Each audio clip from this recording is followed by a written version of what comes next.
ஜாதிய ரீதியா சமூகமா அப்படின்னு பார்த்தா மனிதன் தான் முக்கியம். ஒடுக்கப்பட்ட போயிட்டு நம்ம தின்னலாம் சாப்பிடலாம் அப்படின்னா நம்மளை சார்ந்த சமூகத்தில் உள்ளவன் அண்ணன் தம்பி என்ன சொல்லுவானோ, ஏன்னா இவன் வீட்டில எல்லாம் போய் சாப்பிட்ற, இவன் கடை வச்சிருக்கா இவன்கிட்ட போய் சாப்பிட்றேன்னு சொல்லிடுவானுன்றக்காகவே சாப்பிடாம இருக்காங்க. ஒரு காலத்துல நம்மகிட்ட தண்ணியே வாங்கி குடிக்க மாட்டாங்க, அப்படி ஒரு காலகட்டம். ஆனா இன்னைக்கு நான் சமைச்சு ஒரு 1000 பேர் சாப்பிட்றாங்க. 47 சுதந்திரம் கிடைச்சிருக்கு இந்தியாவுக்கு. அப்படியெல்லாம் செங்கல் சூழலில் இன்னும் சுதந்திரம் இல்லாம மக்கள் வாழ்ந்துட்டு இருக்காங்க. மனிதனோட நேரம் வந்துட்டு ஒரு 8 மணி நேரம் வேலை, ஒரு 8 மணி நேரம் தூக்கம், நிம்மதியான சாப்பாடு எல்லாம் இருக்கு நம்மள. நான் மண்ணு குளத்துக்கிட்டு இருப்பேன். எங்கள் வீட்டுக்கார அம்மா கல் ஜன்னல் போட்டுக்கிருக்கேன். என் பையன் என் பொண்ணெல்லாம் இப்போ ஒரு 7 வயசு, பையனுக்கு 8 வயசு, பொண்ணுக்கு 7 வயசு. இப்படி அதுகளும் ஒரு கல்லை தூக்க முடியாமல் தூக்கி போய் ஜன்னல் போடுங்க. குரல்லாம் கொடுக்கவே முடியாது. நீங்கள் பொருளாதாரம் இருந்தால் தானே குரல் கொடுப்பீங்க. 30 வருஷத்துக்கு முன்னாடி நான் சின்ன பிள்ளைகளெல்லாம் செங்கல் சூளையில் வச்சு எரிச்சிருவாங்க. அங்கேருந்து ரிலீஸ் ஆகணும் அப்படின்ற கட்டத்துக்கு வரும்போது அப்போ அவர் ஓனருக்கு நம்மளுக்கு நிறையா முரண்பாடுகள் வருது. அவர் அப்போ தகாத வார்த்தையில் வைகிறார். அந்த மாதிரி ஜாதியை பற்றி வந்து அம்மாவை பற்றி வந்து ஒரு தகாத வார்த்தையில் வைகிறார். அவன் 10 பேர் சேர்ந்தானா அவன் வந்துட்டு கேள்வி கேட்பான், அவனை சேர விடவும். அப்போ அந்த மாதிரி சூழலில் வந்துட்டு பாலியல் ரீதியாக நம்ம வீட்டு பெண்கள் ஏதோ இது பண்றாங்க அப்படின்னா அதை தட்டி கேட்டா அந்த நிமிஷம் எப்படி இருக்கும்? அந்த நிமிஷம் எப்படி சொல்றதுக்கு எனக்கு வார்த்தைகளே இல்லை. அந்த நிமிஷம் வந்துட்டு ஏதோ மறுபடியும் பிறந்த மாதிரி ஒரு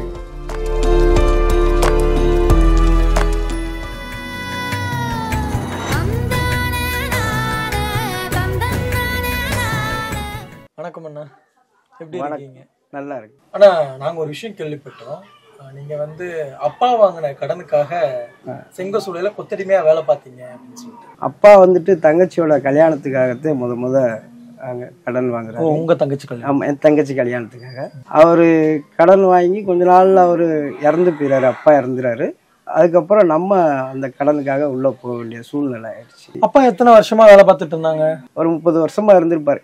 எனக்கு கல்யாணம் எல்லாம் ஆகிற முடிகிற வரைக்குமே பாப்பா அது தங்கச்சி கல்யாணம் ஆகிற வரைக்கும் அவர் செங்கல் தொழில இருந்தார். அவர் இறந்ததுக்கு அப்புறம் நம்ம அந்த வேலைக்கு போக வேண்டிய ஒரு கட்டாயத்துல கடன் இதனால போக வேண்டிய சூழ்நிலை ஆயிடுச்சு. என்ன வேலை உங்களுக்கு? செங்க சூளைக்கு போன உடனே அந்த ஒரு நாளைக்கான வேலைகள் என்னென்ன? 1000 கல் இருந்தா 250 ரூபா சம்பளம், அவ்வளோதான்.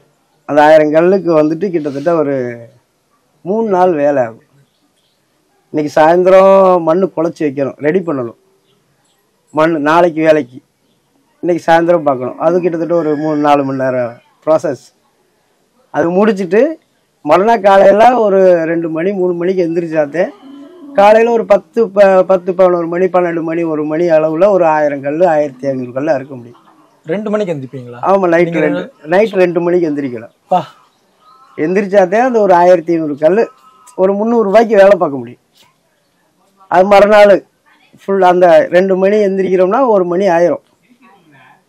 அப்புறம் அந்த கல் உடனே இதாகாது, அதுக்கு மறுநாள் வேலை இருக்கு. மறுநாள் தான் அதை பெரட்டி அதை தட்டி அதை வந்து ஜன்னல் போட்டு அடுக்கணும். அதுக்கப்புறம் திருப்பி அது 4வது நாள் தான் அது வந்துட்டு இதுக்கு கணக்குக்கே போகும். அந்த கல் 4வது நாள் தான் நம்ம சம்பளத்துக்கு கணக்கு வரும். அப்ப 4 நாள் வேலைக்கு தான் அந்த 250 ரூபாய். எப்படின்னா அது தொடர்ச்சியா பண்ற வசதி அது தெரியாது. எப்படின்னா இன்னைக்கு பண்றோம், இன்னைக்கு நைட்டு மண்ணு பார்க்குறோம், காலையில அறுக்கிறோம், மறுநாளைக்கு இன்னைக்கு நைட்டு மண்ணு பார்க்குறோம், காலையில அறுக்கிறோம் அப்படின்னும் போது தெரியாது. ஆனா தனிப்பட்ட முறையில அந்த சம்பளத்தை கணக்கு பண்ணா 4 நாள் வேலை அந்த 250 ரூபாய் கல்லுக்கு. கேக்குறதுக்கே கொடுமையான ஒரு நான் சொல்றது உங்களுக்கு தெரியுதா? புரியுது, ரொம்ப நல்லா புரியுது. ஆமா, எப்படின்னா இந்த சனிக்கிழமை கல்ல இருக்கிறோம், ஞாயிற்றுக்கிழமை நமக்கு லீவு.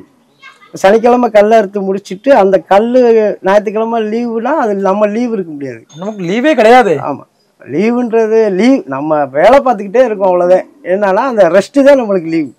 இடையில கிடைக்கிற ஒரு மணி நேரம் 2 மணி நேரம், ஒரு 2 மணி நேரம் அவ்வளோதான். இல்லை இப்போ 1 மணிக்கு கல் அறுத்து முடிக்கிறோம் அப்படின்னா ஒரு 3 மணிக்கு மறுபடியும் மண்ணு பார்க்கணும். அது 2 மணி நேரம் கேப்பு. 3 மணிக்கு மண்ணு பார்த்தோம்னா ஒரு 5-6 மணிக்கு மண்ணை இழுத்து போட்டுட்டு திருப்பி போய் படுத்து எந்திரிக்கிறோமா, திருப்பி 2 மணிக்கு எழுந்து வரணும்.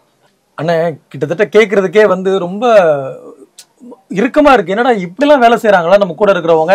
250 ரூபா ஒரு 5 நாள் வேலை பார்த்தா 250 ரூபா கிடைக்குது அப்படின்னு ரொம்ப அசால்ட்டா சொல்றீங்க. ஆனா உங்களுக்கு தோணுச்சா நம்ம ரொம்ப ஒரு நெருக்கடியில வேலை பார்த்துட்டு இருக்கோம், சுதந்திரமே இல்லாம வேலை பார்த்துட்டு இருக்கோம், நம்மளுடைய வேலை நம்மளுடைய உடற்பளு எல்லாமே உறிஞ்சப்படுது அப்படிங்கறது உங்களுக்கு தோணுச்சா? வெளியில பல விஷயங்களை பார்க்குறோம், பல செய்திகளை காதில் கேட்குறோம்.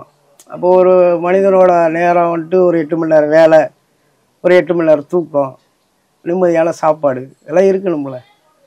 அங்கே அப்படி இருக்காது. எப்படின்னா ஒரு மணிக்கு நைட்டு 1 மணிக்கு மழை பெய்யுது அப்படின்னா அப்போ எந்திரிச்சு போயிட்டு அந்த கல்லெல்லாம் பொத்தி ரெடி பண்ணணும்.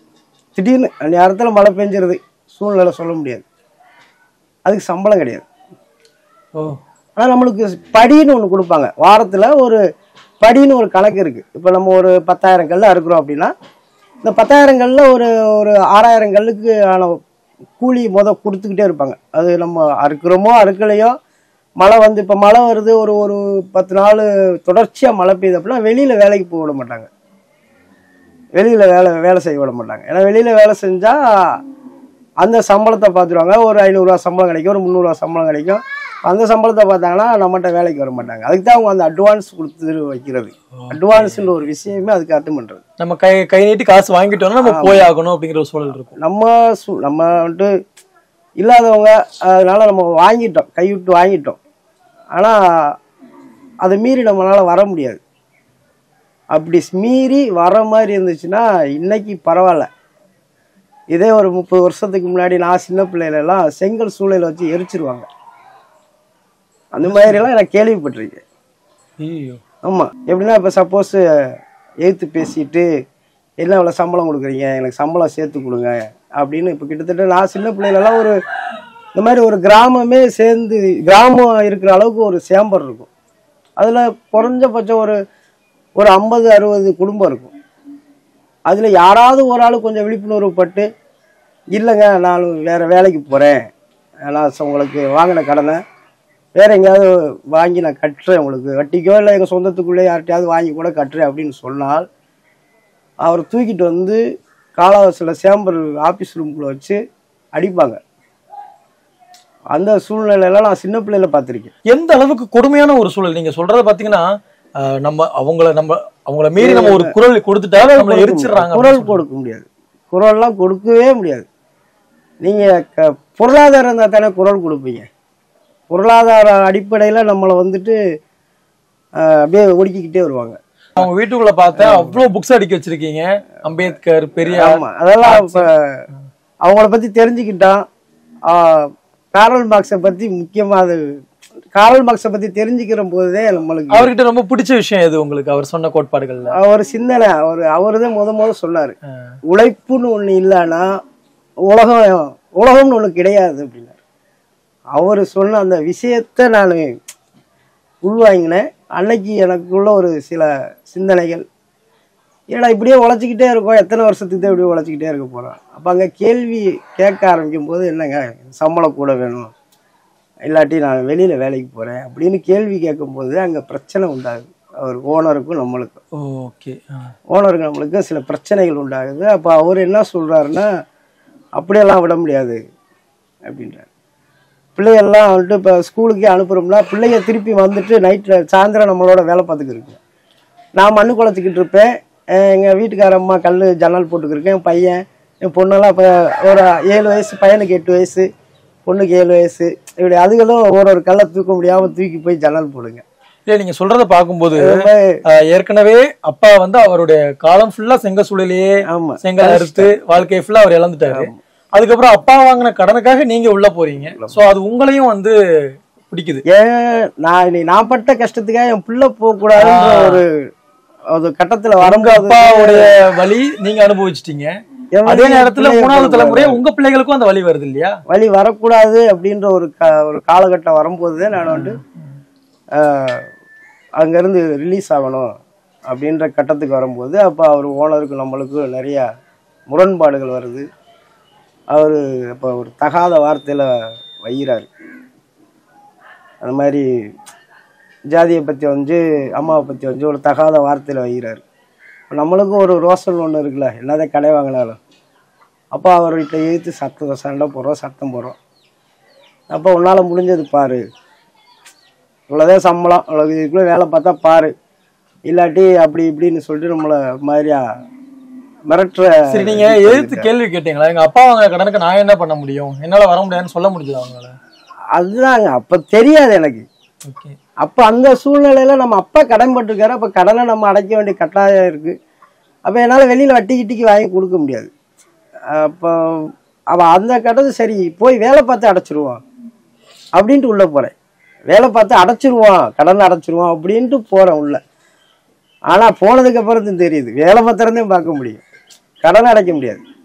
உங்களுக்கு என்னைக்காவது சூழல வேலை பார்த்துட்டு இருக்கும்போது இந்த இந்த இந்த சிறையில இருந்து இந்த விலங்கை அறுத்துக்கிட்டு வெளியில போகணும், ஏதோ ஒரு நமக்குன்னு ஒரு சுதந்திரமா நம்ம வாழணும், 100 ரூபா கூலினாலும் சுதந்திரமா வேலை பார்க்கணுங்கிற ஒரு எண்ணம் எப்போது தோணி இருக்குமா? அது நிறைய நாள் வந்திருக்கு, நிரந்தரம் நிறைய நாள் வந்திருக்கு. அதான் சொல்றேன், நைட்ல போய் படுக்கிறோம் அப்படின்னா மேகத்தை பார்த்துக்கிட்டே படுக்கணும். நிம்மதியா சாப்பிட்டு நிம்மதியா படுத்தோம்ன்றது வராது. நைட்ல படுக்கிறோம் அப்படின்னு டெய்லி வரும். எப்படி வரும்னா, இன்னைக்கு மழை வந்துருமா, அந்த அந்த சூழ்நிலை அங்க இருந்து பார்த்த அந்த மக்களுக்கு மாத்திரமே புரியுற ஒரு வழி. அது வெளியில இருந்து பாக்குறவங்களுக்கு தெரியாது, பெரும்பாலும் தெரியறதுக்கான வாய்ப்புகள் கம்மி.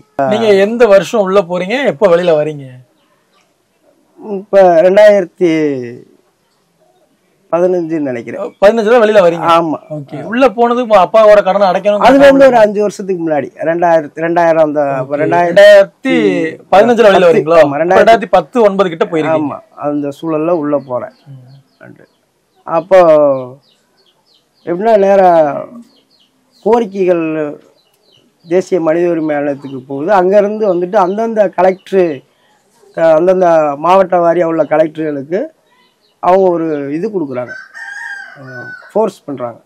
அது மாதிரி தேசிய அளவில் உள்ள கொத்தடிமைகள் கொத்தடிமையாக இருக்க மக்களை வந்துட்டு மீட்கணும், அதை வந்து அவங்க இது போடுறாங்க, ஆர்டர் போடுறாங்க. அப்போ அப்படித்தான் வந்துட்டு தமிழ்நாடு அரசு முன் வந்து மதுரை மாவட்ட கலெக்டரு, தாசில்தார், எஸ்பி எல்லாரும், டிஎஸ்பி எல்லாம் வந்துட்டு கூடயே வந்தாங்க. டெப்டி கலெக்டரு, டிஆர்ஓ, ஆர்டிஓ எல்லாருமே கூடயே வந்து என்னை வந்துட்டு ரிலீஸ் பண்ணி கூப்பிட்டு வந்தாங்க. ரிலீஸ் சான்றிதழ் கொடுத்து அப்படியே கூட்டிகிட்டு வந்தாங்க. அந்த நிமிஷம் எப்படி இருக்கும்? அந்த நிமிஷம் எப்படி சொல்றதுக்கு எனக்கு வார்த்தைகளே இல்லை. அந்த நிமிஷம் வந்துட்டு ஏதோ மறுபடியும் பிறந்த மாதிரி ஒரு உணர்வு. நம்ம பிள்ளைகளை வந்துட்டு படிக்க வச்சு பெரிய ஆள் ஆக்கிடலாம் அப்படின்னு ஒரு உணர்வு வந்துடுச்சு, ஒரு தெம்பு. அதுக்கப்புறம் இப்போ கேட்ரிங் மாத்திரம் பண்ணிக்கிட்டு இருக்கோம். இன்னைக்கு நம்ம பட்ட கஷ்டங்கள்லாம் மற்றவங்க படக்கூடாதுன்றதுக்காக நம்மகிட்ட ஒரு கிட்டத்தட்ட ஒரு 50 பேருக்கு வேலை கொடுக்குறோம். நிச்சயமா நீங்க சொல்லும்போது அவ்வளவு சந்தோஷமா இருக்கு. ஏன்னா ஒரு ஒரு ஒரு நம்மளை சுத்தி இருக்கிட்டு இருந்த அந்த ஒரு கட்டை அறுத்துக்கிட்டு வெளியில வரும்போது அது ஒரு சுதந்திரமான ஒரு உணர்வு. அதையும் தாண்டி ஒரு 50 பேருக்கு வேலை கொடுக்குறோம் அப்படிங்கும் போது அது எவ்வளவு ஹாப்பியா இருக்கும் இல்லையா? நினைச்சு பார்க்கவே இல்லை. நம்மளுக்கு நம்மளும் ஒரு மக்களை வந்துட்டு நம்மளுக்கு ஒரு 10 பேர் வந்துட்டு நம்மளும் கூட வச்சு வேலை பார்ப்போம்ன்றலாம் நினைச்சு பார்க்கல. அது எல்லாமே தானா நடந்துருச்சு. ஏதோ நம்ம தொழில்னால அது தொழிலை கத்துக்கிட்டு இருக்கோம், கேட்டரிங் தொழில் கத்துக்கிட்டோம். அதனால அந்த தொழில இருந்து நல்லபடியா பண்ணிக்கிட்டு இருக்கோம். ஆனா நாங்க வெளியில இருந்து கேள்விப்பட்ட வர இல்ல வேறு சிலர் ஒரு சிலர்கிட்ட பேசும்போது அவங்க என்ன சொன்னாங்கன்னா, கொத்தடிமை முறையில அந்த வேலை பார்த்துட்டு இருக்கும்போது நிறைய அக்கிரமங்கள் நடந்துட்டு இருக்குது, அநியாயங்கள் நடக்கும் ஒரு முதலாளி மூலமா. அது வந்து ஆண்களுக்கு ஒரு மாதிரியான ஒரு துன்பங்கள் நடந்துட்டு இருக்கும், பெண்களுக்கு ஒரு மாதிரியான ஒரு துன்பங்கள் நடந்துட்டு இருக்கும் அப்படின்லாம் நிறைய பகிர்ந்திருக்காங்க. உங்களை பொறுத்தவரை நீங்க பார்த்த விஷயங்கள் எது உங்களை ரொம்ப அதிகமா வேதனைக்குள்ளாக்கி இருக்கு? அதாங்க, எப்படின்னா எல்லாருமே வந்துட்டு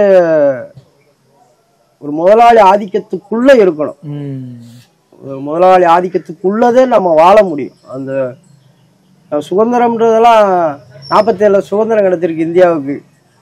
அப்படியெல்லாம் செங்கல் சூழலில் இன்னும் சுதந்திரம் இல்லாமல் மக்கள் வாழ்ந்துக்கு இருக்காங்க, இன்னமும் இருக்காங்க, இப்போவும் இருக்கு. இன்னும் தீவிரமாக அரசாங்கம் இதை வந்துட்டு தீவிரப்படுத்தணும்னு நான் கேட்டுக்கிறேன். அவ்வளோ. பெண் தொழிலாளர்கள் எந்த மாதிரி அதிக பாதிப்புக்குள்ளாகிறாங்க? அங்கே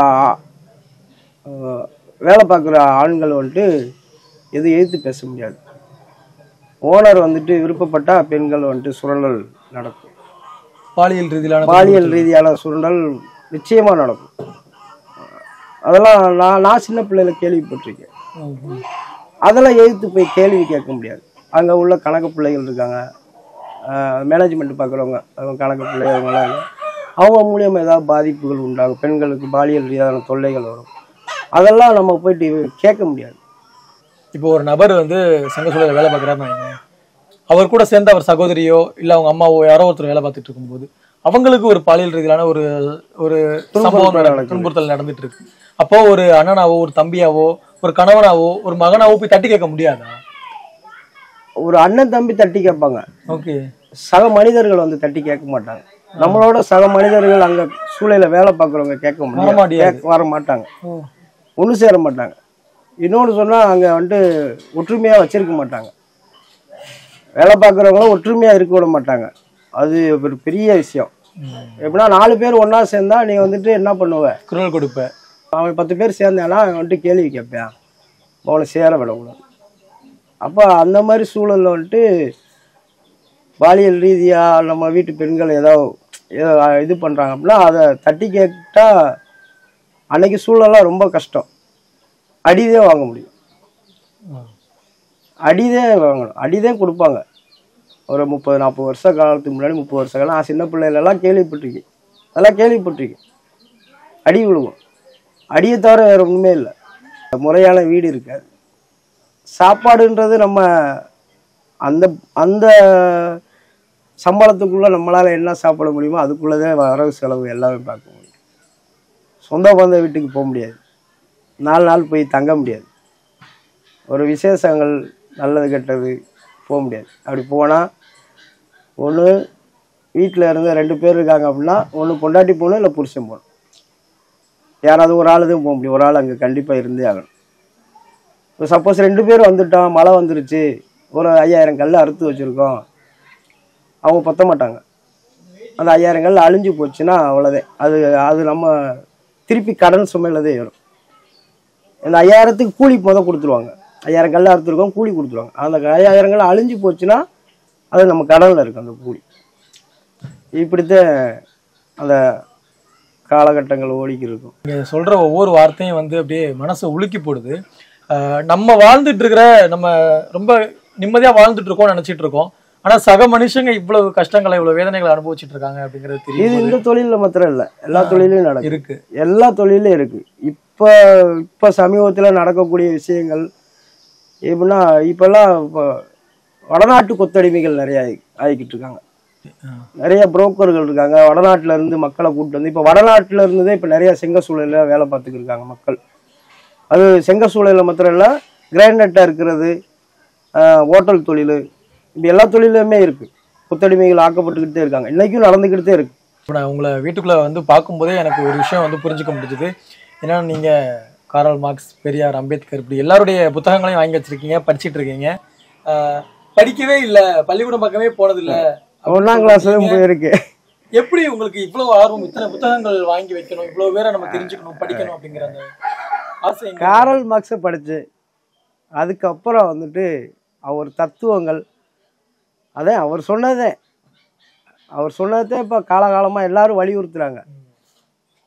அவரை பின்பற்றிதான் இன்னைக்கு எல்லாருமே வலியுறுத்துறாங்க. அம்பேத்கரும் அதே சொல்றாரு, பெரியாரும் அதே சொல்றாரு.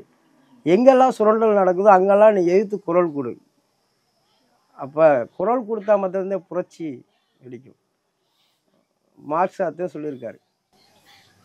நீ வந்துட்டு எதிர்த்து கேள்வி கேட்கணும். முதல்ல நீ அடிமைன்னு உனக்கு தெரிஞ்சாத்தே நீ மற்றவங்க அடிமையா இருக்காங்கன்னு நீ சொல்ல முடியும். அப்ப நீ அதை புரிஞ்சுக்க அப்படின்ற.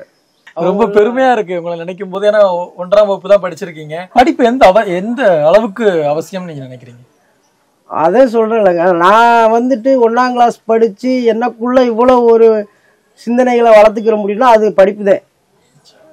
படிப்புன்னு ஒரு விஷயம் இல்லாட்டி நான் யாருன்றது மக்கள் இன்னமும் மனுஷன் வந்துட்டு குரங்காவே இருந்திருப்பேன்றது உண்மை. ஆமாம், படித்தோம். படிப்பு அவசியம்ன்றத வந்துட்டு எனக்கு தெரிஞ்ச அளவுக்கு நீ படித்தா முன்னுக்கு வரலான்றதுக்கு படிப்புதே. அதுக்கு எத்தனையோ எடுத்துக்காட்டு, எத்தனையோ பெரிய தலைவர்களாக இருக்காங்க. அவங்களாம் சொல்கிற அளவுக்கு நம்மளுக்கு படிக்காத எனக்கு தகுதி இருக்கா என்னன்னு தெரியலை. ஆனால் அதே உண்மை. படிப்பு தான் முக்கியம். நீ படித்து உன்னை வளர்த்துக்க, உன்னை சார்ந்த மக்களை வளர்த்துக்க. பசங்க பையன் படிக்கிறான், பையன் காலேஜ் முடிச்சிட்டாரு, பொண்ணு காலேஜ் செகண்ட் இயர் படிச்சிருக்காரு. பையன் அவரு BA இங்கிலீஷ் லிட்ரேச்சரு, பொண்ணு பாட்னி BSc பாட்னி படிச்சுக்கிட்டு இருக்கு. இப்போ 2வது பொண்ணு வந்துட்டு இப்போ +2 போய்கிட்டு இருக்கு. கை கொடுங்க. எவ்வளவு பெரிய விஷயம், எவ்வளவு ரொம்ப ஒரு ஒரு ஒரு ஒரு வாழ்வியலை வந்து அழகா நீங்க புரிஞ்சுக்கிட்டு அடுத்து படிப்பு தான் நம்ம சமூகத்தை உயர்த்தணுங்கிறத தெரிஞ்சுக்கிட்டு பிள்ளைகளை இவ்வளவு தூரம் படிக்க வச்சிருக்கீங்கல்ல. சமூகத்தை ஜாதிய ரீதியா சமூகமா அப்படின்னு பார்த்தா மனிதன் தான் முக்கியம். மனிதத்தை வளர்த்துருக்கவே படிக்கணும், அதுதான் முக்கியம். படிச்சா மாத்திரம்தான் மனிதன் வளரும். இப்போ நிறைய விஷயங்கள் வந்து ஷேர் பண்ணியிருக்கீங்க. ஒரு கொத்தடிமை முறையில இருந்து மீண்டு வெளியில வந்து திரும்ப ஒரு 50 பேருக்கு வந்து வாழ்க்கை கொடுக்குறோம், அவங்களுக்கு வந்து உழைப்பு மூலமா வந்து வருமானத்தை ஈட்டி கொடுக்குறோம் அப்படிங்கும்போது இந்த உணர்வு உங்களுக்கு என்ன ஒரு ஃபீல் கொடுக்குது? உங்க பசங்களாம் உங்களை நினைச்சு என்ன சொல்றாங்க? நம்ம வந்துட்டு ஒரு ஒடுக்கப்பட்ட சமூகத்துல இருந்து வந்திருக்கோம். ஒரு காலத்துல நம்மகிட்ட தண்ணியே வாங்கி குடிக்க மாட்டாங்க, அப்படி ஒரு காலகட்டம். ஆனா இன்னைக்கு நான் சமைச்சு ஒரு 1000 பேர் சாப்பிட்றாங்க. இது என்னோட பெரிய லட்சியமா நினைக்கிறேன். இது என்னோட நீ வருங்கால லட்சியமாகவும் இதை நினைக்கிறேன். இந்த மாதிரி எல்லாருமே வந்துட்டு பல விஷயங்களை சாதிக்கணும்னு நினைக்கிறேன். இப்ப அந்த மாற்றம் எல்லாரும் மனசுலயும் உண்டாயிருக்கா? இப்ப நீங்க சொன்னீங்கல்ல ஒரு காலத்துல வந்து தண்ணி கூட வாங்கி குடிக்க மாட்டாங்க அப்படின்ட்டு, இப்போ எல்லா சமூகமும் அதை வந்து அதுல இருந்து மாற்றத்தை நோக்கி வராங்களா? இவங்களையும் நம்ம சக மனிதர்களா பார்க்கணும் அப்படிங்கறது என்ன வருதா எல்லாருக்குள்ளயும்? இன்னைக்கு ஜாதி அப்படின்ற ஒரு விஷயம் இருக்கு, இல்லைலாம் சொல்ல முடியாது, அது யாராலையும் மறுக்க முடியாது. இந்தியா முழுக்க இருக்கு ஜாதின்ற ஒரு விஷயம் இருக்கு. ஆனா அதுல இருந்து மக்கள் வந்துட்டு சில பேர் மாறி இருக்காங்க. இப்ப அதுக்கு எடுத்துக்காட்ட என்ன சொல்லலாம், நான் இன்னைக்கு சமைக்கிறேன், நான் ஒரு மாஸ்டரா இருக்கேன், இன்னைக்கு சமைக்கிறேன், நான் சமைச்ச தெரியும், ஒரு ஒடுக்கப்பட்ட சமூகத்துல இருந்து வந்த பையன் அப்படின்னு தெரியும். மக்கள் எனக்கு வேலை கொடுக்குறவங்களுக்கு, என்ன சார்ந்த நண்பர்களுக்கு தெரியும், தெரிஞ்சுதான் கொடுக்குறாங்க, வேலை கொடுக்குறாங்க. அவங்க கல்யாண நிகழ்ச்சி பண்ணுறோம், அவங்க வீட்டில் நல்லது கெட்டது சடங்கு, காது குத்து, வளகாப்பு இப்படியெல்லாம் பண்ணுறோம். அவங்களுக்கு தெரிஞ்சுதே நம்மகிட்ட வந்துட்டு தொழில் கொடுக்குறாங்க. ஏன்னா நம்ம ஒரு 10 பேத்துக்கு வேலை கொடுக்குறோம். இந்த பையனுக்கு ஒரு வாய்ப்பு கொடுத்தா அவன் 10 பேத்துக்கு ஒரு வாய்ப்பு கொடுத்து வேலை கொடுக்குறான்.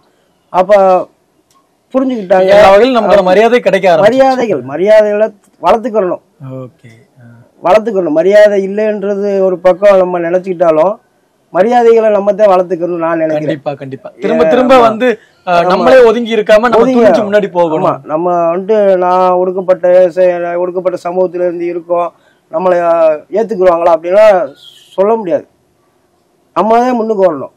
நான் இன்னைக்கு இல்லை, கிட்டத்தட்ட ஒரு டீ கடை வச்சிருந்தேன், இங்கேயே டீ கடை வச்சிருந்தேன், அப்புறம் பிரியாணி கடை போட்டேன், தள்ளுவண்டி கடை போட்டு பிரியாணி கடை போட்டேன்.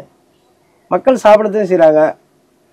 என்னன்னா ஊருக்குள்ள கொஞ்சம் அந்த கட்டுப்பாடுகள், அந்த அவங்க என்னன்னா இப்போ மக்கள் வந்துட்டு எப்படின்னா ஜாதி ஒரு ஒடுக்கப்பட்ட போயிட்டு நம்ம தின்னலாம் சாப்பிடலாம் அப்படின்னா நம்மளை சார்ந்த சமூகத்தில் உள்ளவன் அண்ணன் தம்பி என்ன சொல்லுவானோ, ஏன்னா இவன் வீட்டில எல்லாம் போய் சாப்பிட்ற, இவன் கடை வச்சிருக்கான் இவன்கிட்ட போய் சாப்பிட்றேன்னு சொல்லிடுவானன்றக்காகவே சாப்பிடாம இருக்காங்க மக்கள்கிட்ட. அது ஒரு பெரிய அறியாமை.